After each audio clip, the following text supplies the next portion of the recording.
안녕하십니까? 행복한 안식일입니다. 오늘 이 시간에 또 하나님의 말씀을 서로 간에 나눌 수 있는 귀한 시간을 허락해 주신 하나님께 감사드립니다. 오늘 말씀은 하나님과 동행하는 삶이라는 주제로서 하나님의 말씀을 전해드리고 싶은데요. 이 그림을 보시면 어떤 생각이 드십니까? 시간이 흐르고 있고요. 그 시간이 흐르는 걸 어떻게든 잡아두려고 하는 사진이에요. 어떻게 보면은 우리의 삶의 모습과 닮아 있지 않습니까?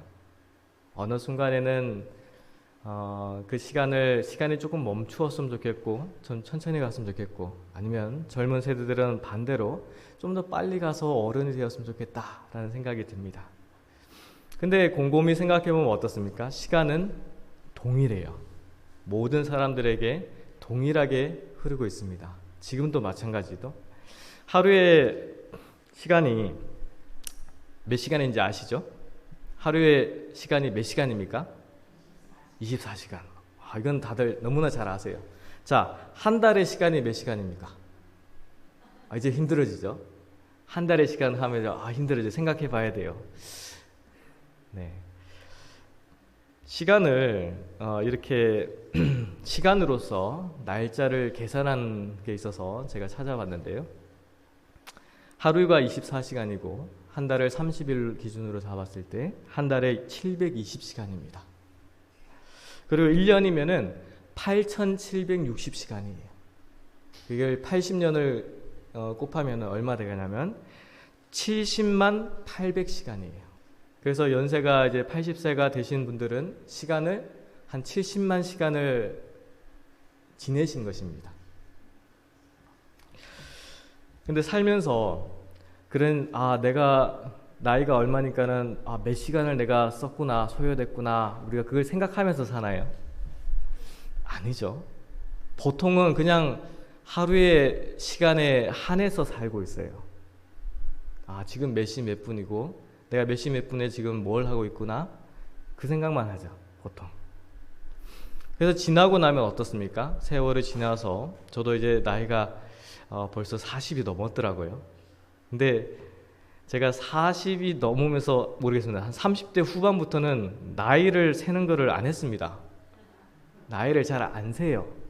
그래서 나이가 어떻게 됩니까 하면 잘 몰라요. 지금도 41인가 42인가 이래요. 그리고 지난 세월들을 이렇게 돌이켜서 이렇게 생각해 보면 어떤 마음이 드십니까? 참 빠르다는 생각 혹시 드십니까? 뭘 했는지는 모르겠지만은 벌써 나이가 이렇게 들어서 시간이 흘렀구나 하는 생각을 하게 됩니다. 성경에 보면은 이런 말씀이 있죠. 시편의 103편 15절에 이런 말씀이 있습니다. 인생은 그날이 풀과 같으며 그 영화가 들의 꽃과 같도다. 들의 꽃을 자세히 한번 보셨습니까? 요즘도 요 근래에 꽃이 길가에도 피고 산에도 피는 모습들을 우리가 보는데요. 그 꽃들이 펴 있을 때는 어떻습니까? 굉장히 아름답고 참 보기 좋아요.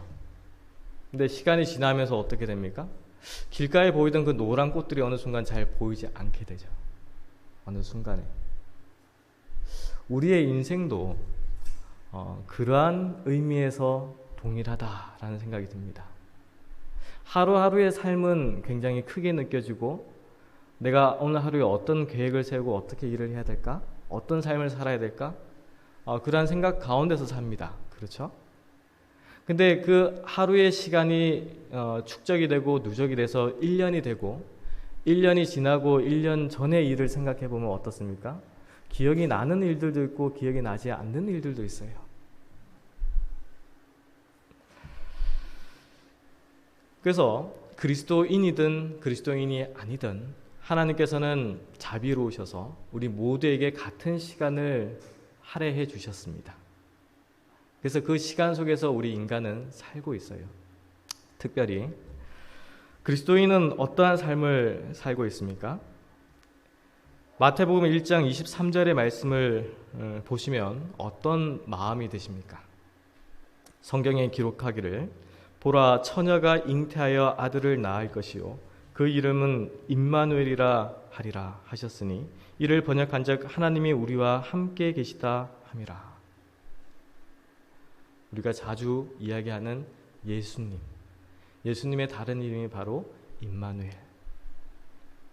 그 이름을 번역하면 하나님이 우리와 함께 계시다 뜻입니다. 그리스도인들의 삶은 이 하나님께서 말씀해 주신 이 성경절을 바라볼 때 그 말씀이 나에게 적용되고 내가 믿음으로 받아들인 삶의 시간표를 사용하고 있습니다. 그런 면에서 보면 그리스도인과 그리스도인이 아닌 사람들의 삶은 분명히 같은 시간에 있지만 다른 의미의 시간을 사용하고 있다라고 우리가 볼 수가 있습니다. 자, 덧붙여서 사도행전 16장 31절 말씀에 보면 이런 말씀이 있습니다. 주 예수를 믿으라. 그리하면 너와 내 집이 구원을 얻으리라. 이 말씀이 하나님의 말씀으로 들리고 믿어지기 때문에 우리가 지금 이 자리에 있는 것이 아닙니까? 그래서 곰곰이 생각해 보면 이 하나님의 말씀이 들릴 때에 그 말씀이 진실로 그러합니다라고 아멘이라고 제가 마음으로 이야기하는 그 모습도 하나님의 은혜예요. 우리에게 주신 그 하나님의 말씀을 붙들고 믿을 수 있도록 하는 그 믿는 마음을 주신 것도 하나님의 은혜입니다. 그래서 그 은혜 가운데서 사는 그리스도인들의 삶을 보면 어떠한 생애를 살기를 원합니까? 예수님을 믿기 전과 예수님을 믿은 후의 삶이 분명히 변화가 있고 다름이 있어요. 빌립보서 1장 27절 말씀을 보면 오직 너희는 그리스도 복음에 합당하게 생활하라.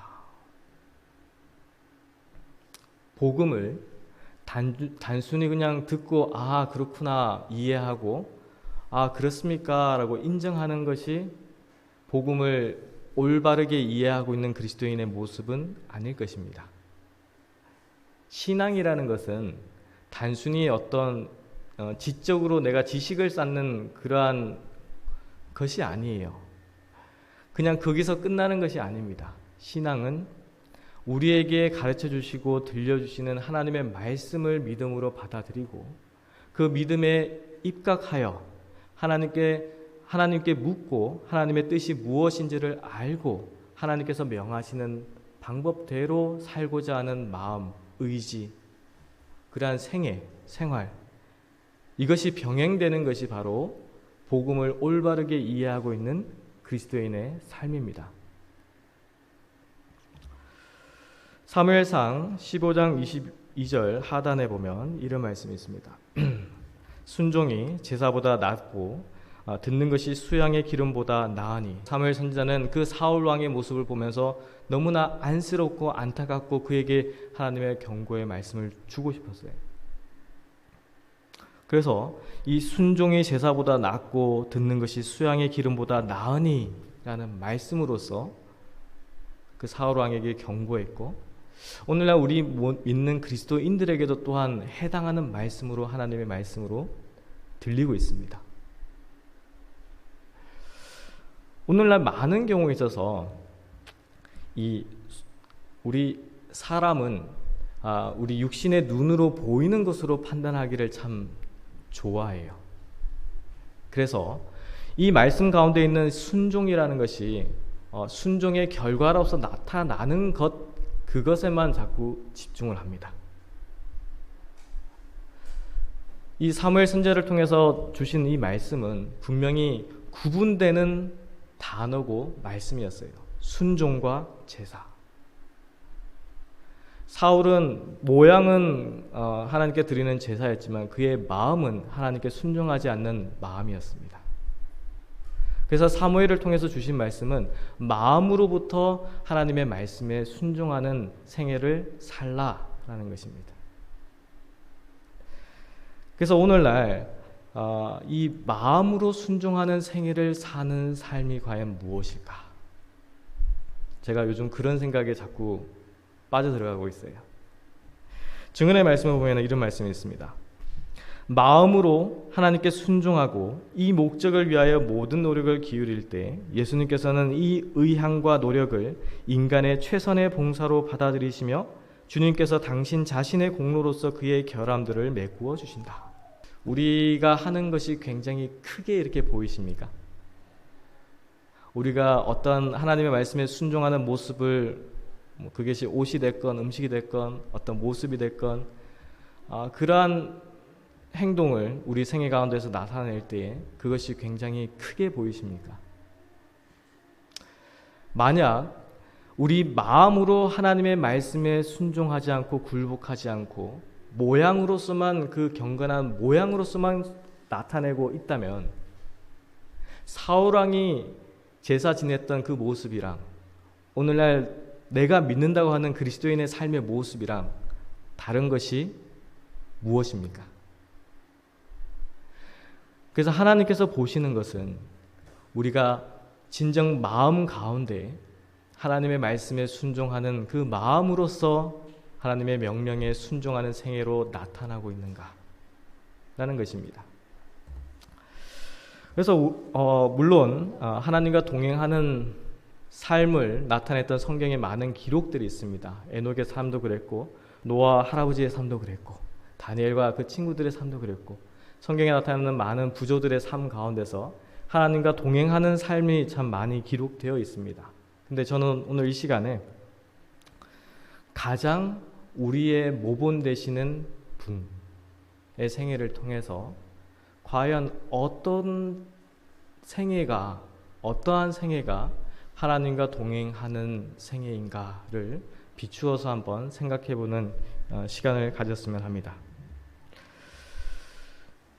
가래복음 기별의 1권 382페이지에 이런 말씀이 있습니다. 예수는 우리의 모본이시다. 예수의 유년 생애의 교훈은 주목하지 않고 지나치면서 그의 공생의 기간에 대하여 관심을 집중시키는 사람들이 많이 있다. 그러나 그가 모든 유년들과 청소년들의 모본이 되신 곳은 바로 그의 가정 생활에서였다.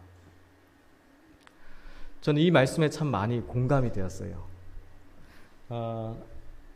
많은 목사님이나 전도사님들이나 설교하는 분들의 설교들을 들어보면 예수님의 공생애의 삶에 대해서 참 많은 말씀들을 전하고 있습니다.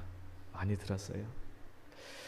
근데 아시다시피 공생애의 기간은 굉장히 짧은 시간이었어요. 31세에 공생애를 시작하셨는데요. 30세 되기까지는 나사렛에서 생활을 하셨습니다. 그분의 유년 시기도 그 나사렛에서 시간을 보내셨고요. 어떻게 보면 청년이 된 그 시간에도 나사렛에서 시간을 보내셨어요. 물론 성경에는 예수님의 유년 시대에 대해서 참 많은 기록들이 기록되어 있지 않습니다. 그래서 어떠한 삶을 살았을까, 어떠한 생애를 사셨을까, 우리의 구주 되신 예수 그리스도니까 분명히 특별하셨을 거야, 뭔가 다르셨을 거야, 우리가 그런 생각 가운데서 그냥 지나치기도 합니다. 근데 이 시간에는 성경과 증언의 말씀을 통해서 좀 더 자세하게 한번 살펴보는 시간을 가지도록 하겠습니다. 누가복음 2장 52절 말씀에 보면 예수는 그 지혜와 그 키가 자라가며 하나님과 사람에게 더 사랑스러워 가시더라. 우리 인영이도 저기 뒤에 있는데요. 참 이쁨을 많은 분들이 참 이뻐해 주시죠. 참 감사하다라는 생각이 드는데요. 예수님의 유년 시대의 모습은 우리 인영이보다 더 사랑스러움을 경험하셨을 거예요. 성경에도 기록되어 있듯이 특별히 하나님과 사람에게 더 사랑스러워 가시는 생애를 사셨다라는 생각을 가지고 있는데요. 그분은 비록 육신은 어린아이의 몸을 가지고 유년 시대를 사셨죠. 그렇지만 그의 마음 가운데서는 이러한 마음을 가지고 계셨다라는 것을 증언의 말씀을 통해서 볼 수가 있습니다. 예수께서는 유년의 독특한 사랑스러운 기질을 나타내셨다. 그의 자진하여 돕는 손은 다른 사람들을 돕기 위하여 언제나 준비되어 있었다. 그는 아무것도 침해할 수 없는 인내와 결코 고결함을 희생시키지 않는 진실성을 나타내셨다. 원칙에는 반석과 같이 확고하였지만 그의 생애에는 이기심 없는 인정을 드러내셨다. 예수님이 사셨던 마을 이름이 무엇이라고 했습니까? 나사렛. 나사렛이라는 동네가 어떠한 동네인지 혹시 연구하신 분들 계십니까? 나사렛은 굉장히 작은 조그마한 마을이었습니다. 그렇지만 예루살렘으로부터 약 140km가 넘게 떨어져 있는 북쪽에 위치한 작은 마을이었어요. 작은 마을이고 사람 가구 수가 그렇게 많지 않다 보니 그곳에는 관리가 되지 않는, 즉 궁핍한 사람들이 모여 사는 어떻게 보면 버려진 마을이었어요. 그래서 그 나다나엘이 이런 말을 합니다. 요한복음 1장 46절에 보면요. 나다나엘이 가로되 나사렛에서 무슨 선한 것이 날 수 있느냐.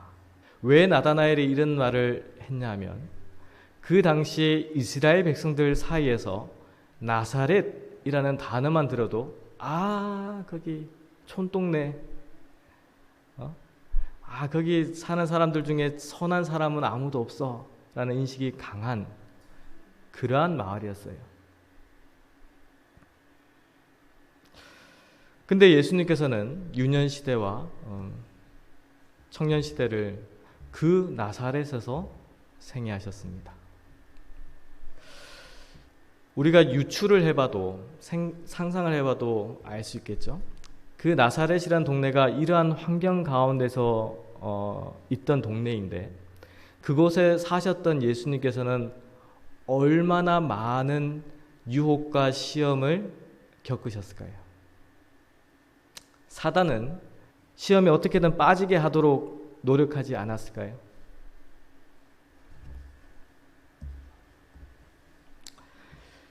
예수께서는 그의 품성이 시험을 받을 수 있는 환경에 처하셨다. 예수께서는 당신의 순결성을 보존하시기 위하여 항상 경계하셔야 할 필요가 있었다. 그는 우리가 당하는 모든 싸움을 싸우셨으니 이는 그가 아이 때나 청년 시대나 장년 시대에 있어서 우리에게 본이 되기 위함이었다. 예수님이 처한 환경이, 나사렛의 그 환경이 언제든지 시험에 빠질 수 있는 그러한 환경 가운데서 생애하셨다라는 것입니다. 그래서 그 예수님은 이 순결성을 보존하시기 위하여 항상 경계하는, 깨어있는 생애를 유년시대에 어린 나이였지만 사셨다라는 것을 알 수 있고요. 예수님의 유년시대를 기록한 성경절 가운데 이 누가복음 2장 46절, 47절의 말씀을 또 볼 수가 있는데요. 예수님께서 12살이 되던 해에 예루살렘의 성전에 가셔서 유월절 절기를 지키시면서 그 시간을 보낼 때 그 부모가 예수님이 어디 있는지 발견하지 못하고 나사렛으로 가는 발걸음에서 예수님을 찾다가 발견한 곳이 바로 이 성전이었습니다. 그래서 사흘 후에 성전에서 만난즉 그가 선생들 중에 앉으사 저희에게 듣기도 하시며 묻기도 하시니 듣는 자가 다 그 지혜와 대답을 기이 여기더라. 그리고 공생의 가운데서도 하나님의 말씀을 가르치고 설교하실 때 유대인들이 놀랬다라고 했어요. 유대인들이 기이 여기어 가로되 이 사람은 배우지 아니하였거늘 어떻게 글을 아느냐 하니. 예수님은 어린 시절에 랍비 학교, 랍비가 있는 교육을 받지 않으셨다라는 것을 우리가 알 수가 있습니다. 부모를 통해서 하나님의 말씀을 배우시고 스스로 두루마리 성경을 찾아서 말씀을 연구하시고 그리고 천년계 가운데서 그 말씀이 어떻게 적용되고 이루어지는가를 연구하시고 그러한 생애로서 예수님은 사셨던 것이에요. 그래서 증언의 말씀에도 이런 말씀이 있습니다. 아주 옛날부터 이스라엘의 신실한 자들은 청소년의 교육에 많은 관심을 기울였다. 오늘날에도 이스라엘 유대인들의 교육 모습을 보면은 오늘날 우리 한국도 마찬가지죠. 교육에 관해서 굉장히 관심을 많이 가집니다. 그래서 이 어린아이들이 이 말씀을 배우기 위해서 그 당시에는 랍비의 학교에 보내는 것이 통상적이었고 그 랍비의 학교에서 배운 자들만이 이 말씀을 설교할 수 있고 두루마리 성경에 있는 히브리어도 해석할 수 있다라고 생각을 했었어요.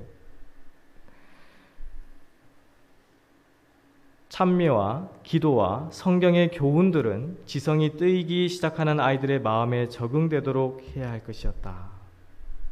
그래서 이 어린아이들에게 찬미로서 말씀을 계속 반복하고 이해하고 깨달을 수 있도록 하고 이 기도와 성경의 교훈들이 그 아이들의 마음속에 항상 간직되도록 하기 위해서 교육들을 했다라는 것이죠.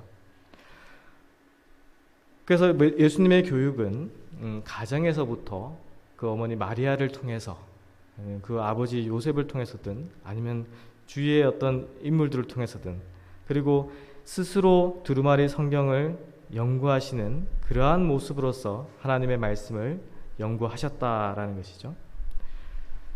자, 두 번째가 바로 이 천년계 가운데서도 또한 그냥 단순히 식물이나 동물을 바라보는 것이 아닌 식물과 동물을 인간의 생명과 연결해서 하나님의 말씀과 연결해서 연구하시는 생애를 사셨다라는 것을 알 수가 있습니다.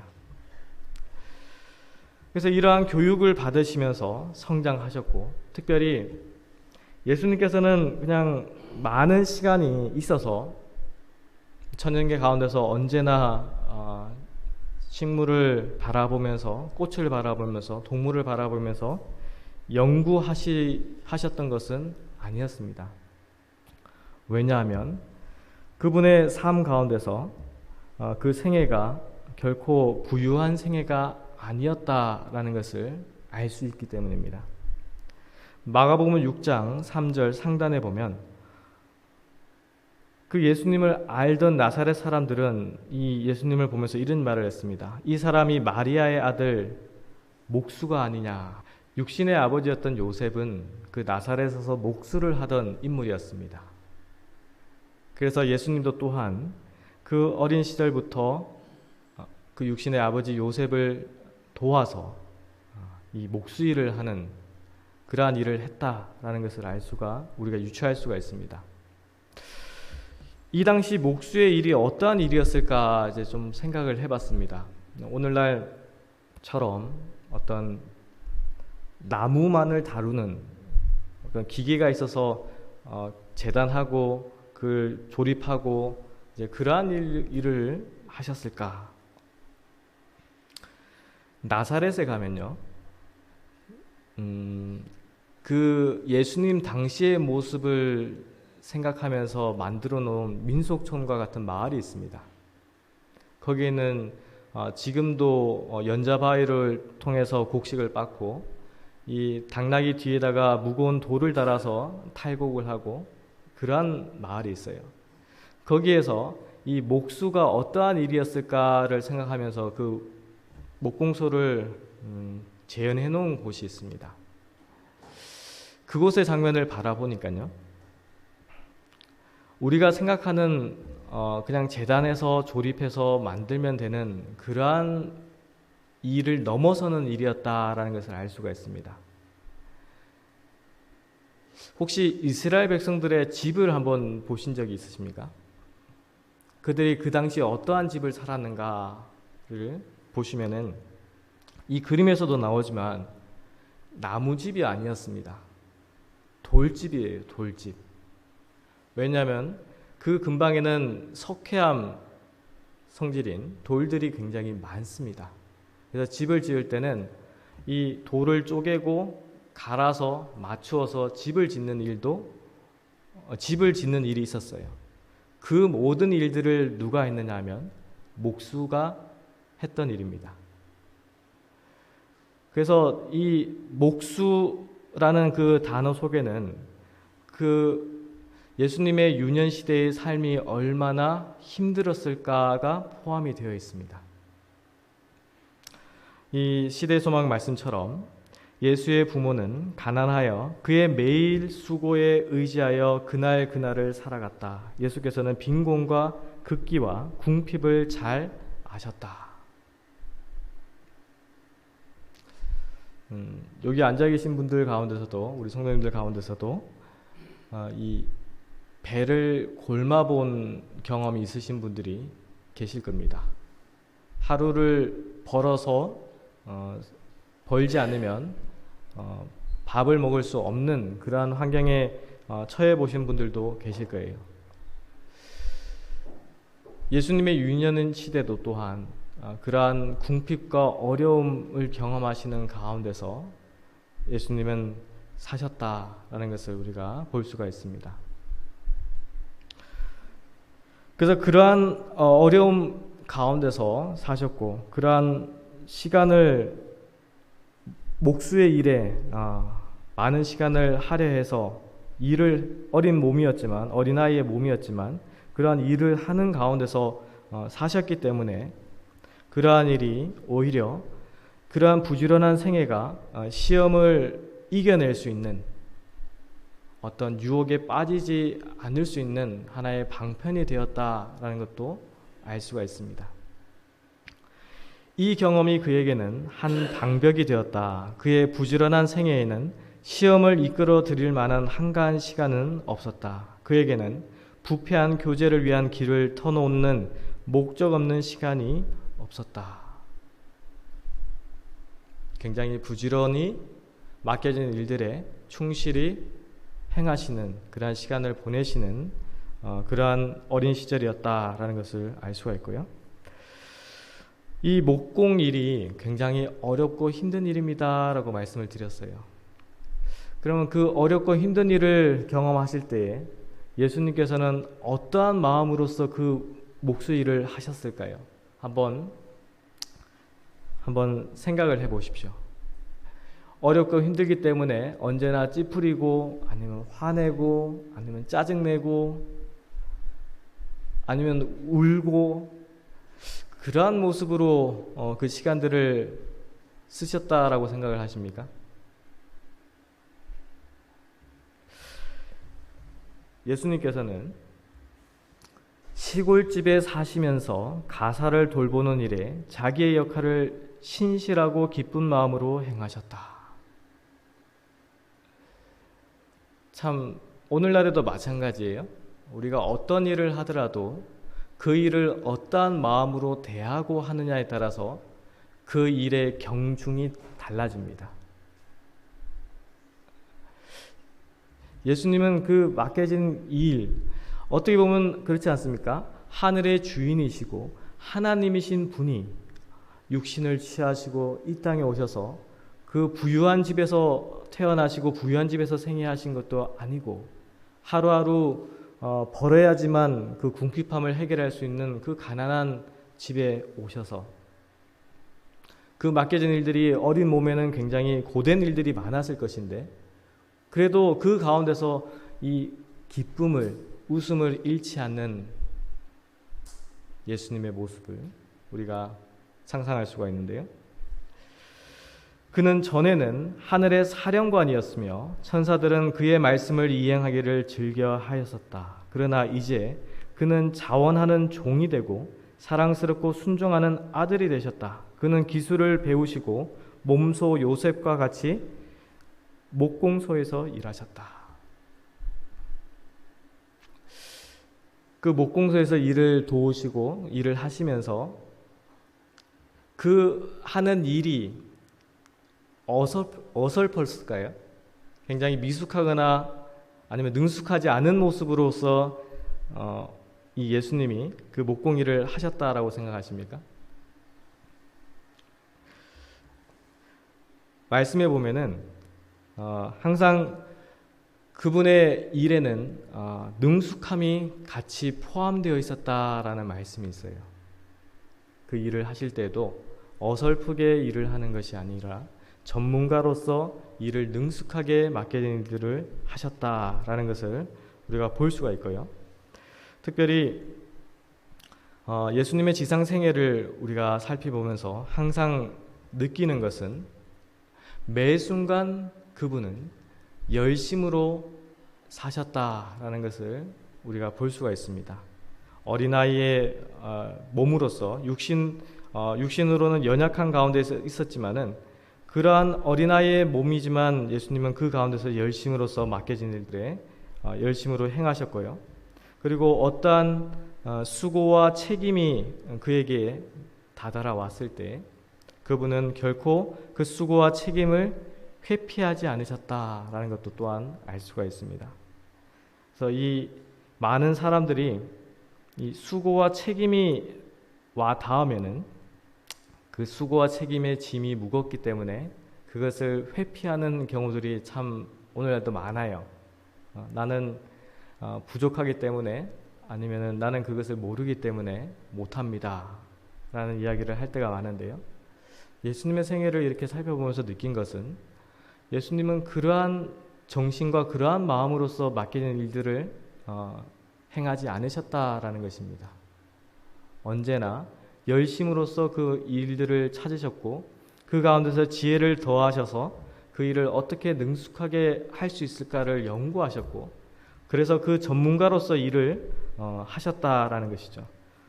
그 전문가로서 일을 할 때에 많은 수고와 책임이 그분에게 지어졌을 때도 그 수고와 책임을 감당하시는 생애를 사셨다라는 것을 알 수 있고요. 그래서 이러한 모습들을 바라보면서 우리도 또한 그 예수님처럼 그러한 훈련을 경험해야 된다라고 생각이 듭니다. 그리고 유년시대의 모습을 보면서 항상 목수의 일을 했기 때문에 그 일이 힘들고 많은 시간을 할애했기 때문에 그 일에만 몰두했다라고 생각하십니까? 아니요. 예수님의 삶은 목공소에서 일을 하시든 아니면 천년계 가운데서 식물과 동물을 보시든 아니면 공생애 가운데서 하나님의 말씀을 증거를 하시든 어느 순간에서도 항상 이 하늘의 사물을 생각하시고 그 사물을 묵상하시면서 기쁨으로써 노래를 하늘의 시와 노래를 불렀다라는 것을 우리가 볼 수 있는데요. 그래서 예수님이 어디를 가시든 그 가는 곳에는 기쁨이 있었어요. 기쁨이. 항상 어려운 일을 하고 서로 힘든 가운데 있었지만 그 예수님이 시를 낭송하시든 노래를 부르든 하늘의 음성으로서 노래를 불렀을 때 그 모인 모든 사람들의 마음 가운데에 평안이 흘렀고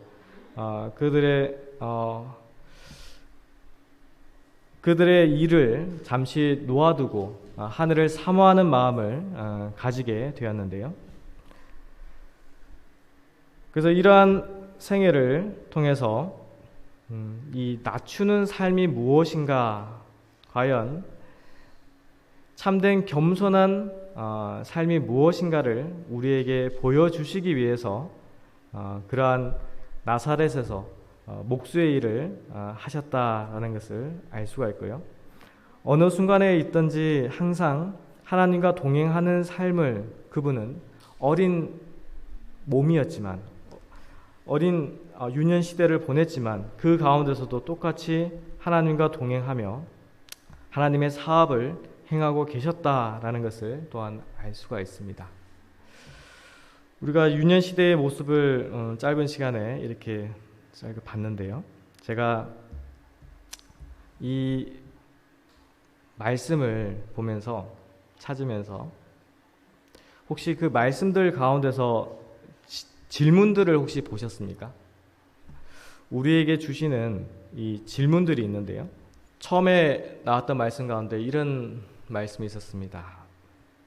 예수님께서는 원칙의 반석과 같이 확고히 서 계셨고 이기심이 없는 동정을 가지고 계셨다라는 말씀을 주시고 계세요.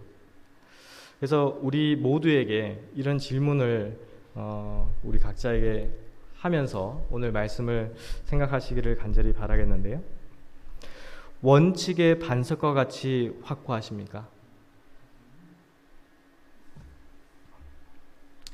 이기심 없는 인정을 가지고 계십니까? 순결한 마음을 가지기 위해 경계하고 계십니까? 찬미와 기도와 성경의 교훈들을 마음에 간직하고 계십니까? 부지런한 생애로서 죄로부터 방벽을 세우고 계십니까? 사물을 바라볼 때 하나님의 마음으로 영구하십니까? 신실하고 기쁜 마음으로 맡겨진 일들을 행하고 계십니까? 수고와 책임을 회피하지 않고 능숙하게 맡겨진 일들을 행하고 계십니까? 혹 세상 관심사에만 몰두하고 계십니까? 하나님과 동행하고 계십니까? 하나님과 동행하는 삶은 단순히 나 예수님 압니다, 믿습니다, 거기에서 그치는 것이 아닙니다. 우리가 아는 그 지식이 우리의 생애 가운데서 실천되지 않으면 그건 단순히 머릿속에서 맴도는 지식입니다. 예수님의 유년 시대를 이렇게 살펴보면서 그분의 삶은, 그분의 삶 자체가 바로 신앙하는 모습의 삶이었어요. 우리에게 어떠한 모본으로서 그리스도를 믿는 자들이 살아야 되는가를 우리에게 보여주시는 삶이었습니다. 굉장히 바쁜 가운데 계셨다 그랬어요. 궁핍한 가운데서 계셨다. 그래서 우리의 질고를 아시는 분이에요. 뭐가 힘든지도 아시는 분이에요. 그분이 경험해 보셨기 때문에. 그렇지만 그 가운데서도 세상 일에 몰두하지 않고 하나님과 동행하는 방법을 아셨던 분입니다. 그래서 우리에게 가르쳐 주시는 겁니다. 이 질문들을 살피면서 우리도 또한 우리가 믿는다고 하는 그 믿음이, 그리스도 안에 있다고 하는 그 믿음이 우리 생애 가운데서 이러한 질문들에 내가 아멘으로 화답할 수 있는 생애를 살고 있는가. 갈라디아서 6장 14절 말씀을 기억절 말씀으로 전해드렸는데요. 그러나 내게는 우리 주 예수 그리스도의 십자가 외에 결코 자랑할 것이 없으니 그리스도로 말미암아 세상이 나에 대하여 십자가에 못 박히고 내가 또한 세상을 대하여 그러하니라. 이 말씀이 정말 이 못 박히는 찔림으로써 마음에 와닿습니까?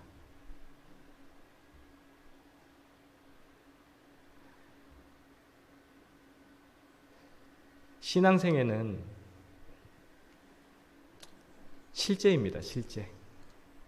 우리의 삶 가운데서 경험되어지지 않고 그러한 삶을 우리가 살지 않으면 결코 예수님께서 이 땅에 재림하실 때 우리가 그분의 얼굴처럼 화하여 외인으로서가 아니라 내가 가장 가까이 있는 친구로서, 가족으로서, 우리의 큰 형님으로서 그러한 모습으로 예수님을 바라보고 만나는 그 경험은 우리가 지금 살고 있는 이 시간에 경험하지 않으면 결코 이루어질 수 없는 것입니다.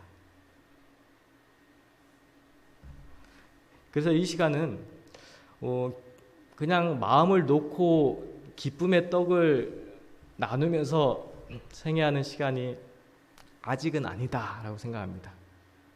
예수님이 재림하신 이후에는 영원이란 시간 동안 주님과 함께 기쁨의 떡을 계속 나눌 수 있겠죠. 근데 이 땅에서의 삶은 분명히 예수님을 믿음으로써 오는 고난과 시험이 있을 것이고요. 우리가 이 땅에 육신으로 있을 때 오는 사단의 유혹들이 굉장히 많을 것입니다. 진리의 길로 가고자 할 때 사단은 그 길로 어떻게든 가지 않도록 하기 위해서 미혹할 것이에요. 그래서 이 고린도후서 13장 5절 말씀을 보면서 너희가 믿음에 있는가 너희 자신을 시험하고 너희 자신을 확증하라.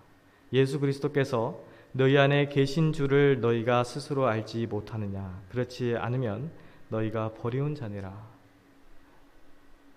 시험하시고 확증하시기를 바라겠습니다. 예수님의 생애를 더욱 깊이 연구하십시오.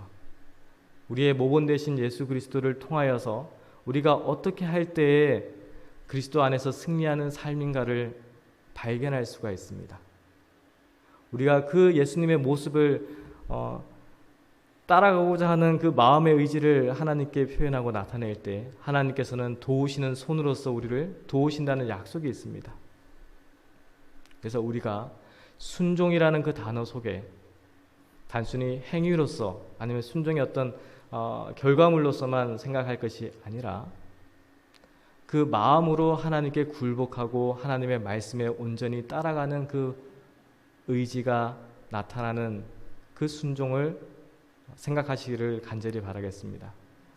그러한 삶을 살 때에 자연스럽게 우리가 개혁이라는 단어처럼 이 땅에 진리의 깃발 아래 모이는 그리스도인의 삶이 무엇인지를 경험하면서 살게 될 것입니다. 우리가 그러한 삶을 삶으로써 이 땅에 빛으로 전해지는 그러한 귀한 주님의 도구들이 되시기를 간절히 바라며 이 시간 말씀을 마치도록 하겠습니다.